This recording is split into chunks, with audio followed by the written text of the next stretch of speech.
లో నర్సింగ్ యాదవ్ పులి. అసలు నేను కూడా ఊహించలేదు. నేను ఎప్పుడైనా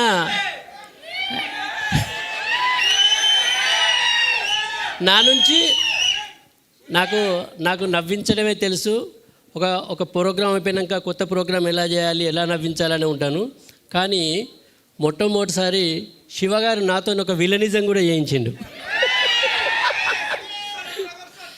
అదొక కొత్త షేడ్. అది నేను కూడా ఊహించలేదు. ఎందుకంటే ఆ కథలోకి వెళ్తున్నప్పటి కొద్దీ ఆ క్యారెక్టర్లో వేరియేషన్స్ ఉన్నాయి. నేను కూడా ఎక్స్పెక్ట్ చేయలే. ఫస్ట్ మామూలుగా కథ చెప్పింది శివన్న నన్ను పిలిచి. కానీ కథ చెప్తున్నప్పుడు మాత్రం అన్ని వేరియేషన్స్ ఉన్నాయి. నాకు ఒకనొక టైంలో ఇవన్నీ నేను పండించగలను. ఎందుకంటే నేనంటే కొంచెం నవ్వుతారు జనాలు. కానీ నేను కోపానికి వస్తే మరి రిసీవ్ చేసుకుంటారు అనుకున్నా. కానీ అయితే పిల్లివై పులిని చేసి నాకు శివన్న థ్యాంక్స్.